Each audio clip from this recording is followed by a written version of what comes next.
Hello guys and welcome to Exciting Things with Johnny. I'm Johnny. Today we're going to read a book, Overground Railroad. Overground Railroad. Someone walked, someone drove, but we took the train north. Me and Mama and Daddy got to the station crack of dawn early before anyone could see us leave. Daddy holding tight to me with one hand, 3 tickets to New York in the other. The porter helped us on board, then handed us our bags and our shoebox filled with food and tied with string onto the first train out of North Carolina, just as the conductor yelled, "All aboard the New York-bound Silver Meteor." Daddy led me to the last seats in the colored car and let me sit next to the window to watch as the train whistled and chugged, leaving puffs of smoke behind. The conductor shouts, "Next stop, Rocky Mountain." We left in secret before Daddy's boss knew, before our lease was up. We said our goodbyes to Uncle Buck and Granddaddy and Grandma. Her wet cheek pressed against mine. "Ruth Ellen, you mind your Mama and Daddy," she said. "No more picking," Daddy said, mad. "No more working someone else's land," Mama said, proud. "We're gonna make our own way up north," both said. Out the window, I watched Blue Ridge Mountains and fields with folks already hunched and picking row after row of cotton, tobacco, and peanuts every day, except the Lord's Day, just like my granddaddy, but not anymore for my daddy.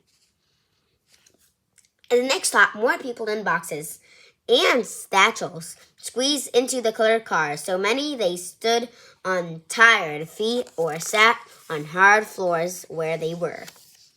Daddy pulled out cards to pass the time. I won at rummy, Daddy at war.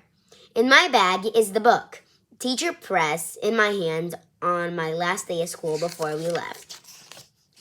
In our straight back seats, when we finished with cards, Mama fusses in her purse. Daddy stares ahead.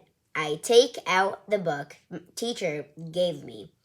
The cover's worn, pages too. "Read to me, Ruthie," Mama says, and I do. First, the title, narrated of the life of Frederick Douglass. And then I turn to the first page. I was born in Tuckahoe, near Hillsborough, and about 12 miles from Easton in Talbot County, Maryland. Mama listens till her eyes blink longer than close up, but I keep on. Next stop, Alexandria, Virginia. Out the window in between pages, I watch as crooked shacks sprout on the edges of fields. Folks wave from their doorways, and I wave back. Mama turns in her sleep, restless and dreaming. All around me, everybody leaving for the north talks in Bible words. Exodus, Egyptian, Canadian, hoping that Chicago, Detroit, and the New York City are the promised land. Next stop, Washington, D.C. The porters come and move signs walking Daddy, telling everyone in the color section we don't have to stay.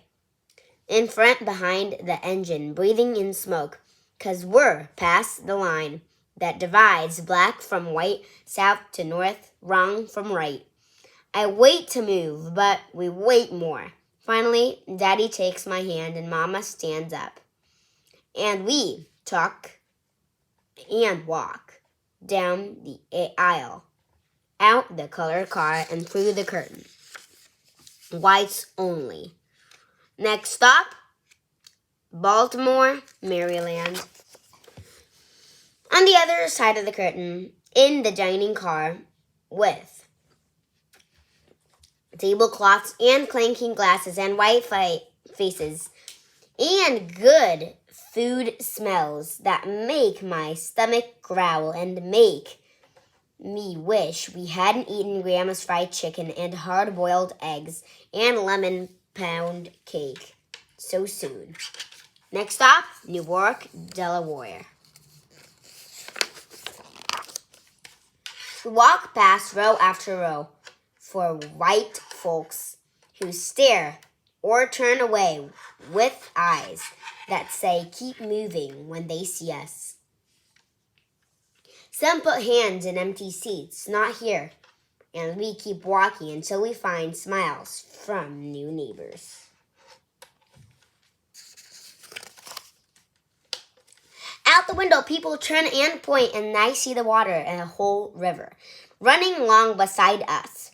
It's a Delaware River, a mother says to her boy.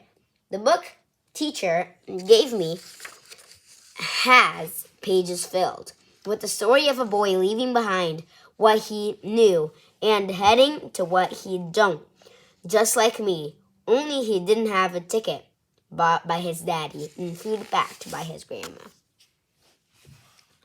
So he was cold and hungry, but he kept on running at night with only the North Star to guide him along the Chesapeake and the Delaware River in secret, getting help along the way till he made his way walking to freedom north. Next up, Philadelphia, Pennsylvania.